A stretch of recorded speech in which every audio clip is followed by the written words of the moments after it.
चलो बाबू लोग, important question के सीरीज को आगे बढ़ाते हुए विज्ञान में हम लोग आज जीव जनन कैसे करते हैं उसके कुछ इंपॉर्टेंट क्वेश्चन को देखेंगे। तो भारत माता की जय के साथ हम लोग शुरू करते हैं क्वेश्चन नंबर 1 से। क्या लिखा हुआ है? आनुवांशिक गुणों का संदेश होता है। तो आनुवांशिक गुणों का संदेश यानी कि माता पिता का जो गुण है वो बच्चा में किसके द्वारा जाता है? डीएनए में। किसमें होता है संदेश इकट्ठा? डीएनए में, है ना। Dioxy ribonucleic acid full name होता है। मुकुलन द्वारा लैंगिक जनन होता है। तो मुकुलन द्वारा किस में होता है ना। एक निकलेगा बर्ड और वो टूट के नीचे गिर जाएगा और फिर दूसरा बर्ड निकलेगा फिर गिरेगा। तो इस तरह से मुकुलन द्वारा लैंगिक अलैंगिक जनन जो है वो ईस्ट में होता है, जिसको ब्रेड बनाने में हम लोग यूज करते हैं, या हाइड्रा में होता है ना। हाइड्रा में क्या होता है बाबू? ऐसे हाइड्रा रहेगा, इसमें बर्ड निकलेगा और कुछ समय बाद ये बर्डवा जो है टूट के नीचे गिरेगा और एक नया हाइड्रा हो जाएगा, है ना। तो उसी को हम लोग क्या कहते हैं? मुकुलन कहते हैं।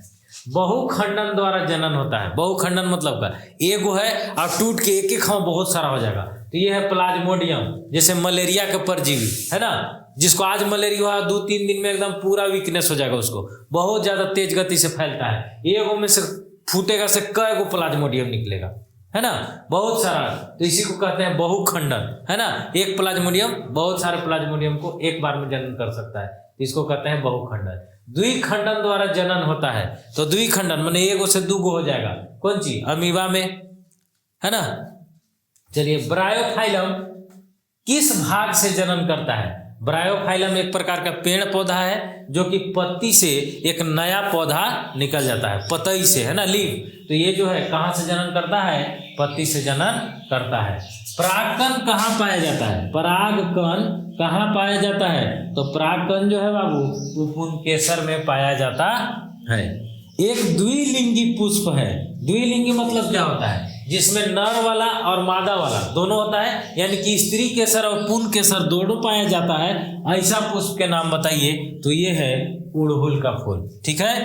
पूर्ण विकसित अंडाशय कहलाता है। तो पूर्ण विकसित अंडाशय जो है वो फल के रूप में परिवर्तित हो जाता है। गर्भाशय के किस भाग में निषेचन होता है? तो गर्भाशय के किस भाग में निषेचन होता है बाबू? ये जो ट्यूब होता है फॉलोपियन ट्यूब, इसमें निषेचन होता है। तो या तो डिम्ब वाहिनी कहिए या फॉलोपियन ट्यूब कहिए, है ना।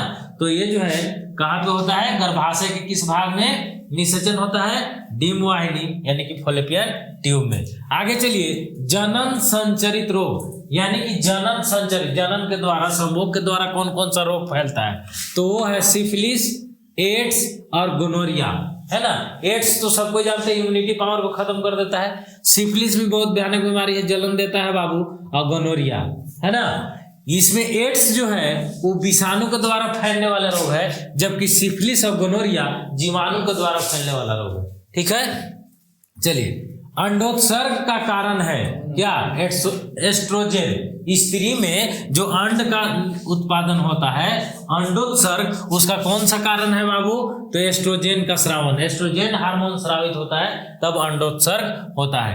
एड्स किसके कारण होता है? तो एड्स जो है वो विषाणु के कारण होता है, जबकि गोनोरिया और सिफिलिस रोग किसके कारण होता है? तो ये जीवाणु के कारण होता है।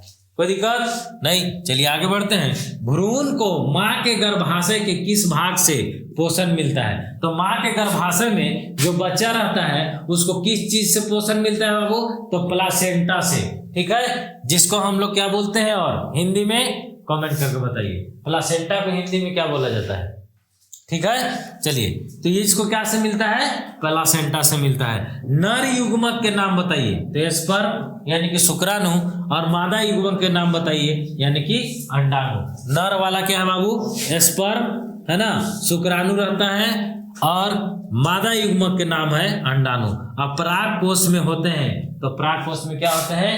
परागकण होते हैं। तो इस प्रकार जो है इसका 1 नंबर वाला क्वेश्चन मात्र 17 गो लिए है इससे, है ना, 17 क्वेश्चन। अब जो है हम लोग अगला वीडियो में पढ़ लेंगे इसका डिस्क्रिप्टिव क्वेश्चन, ठीक है।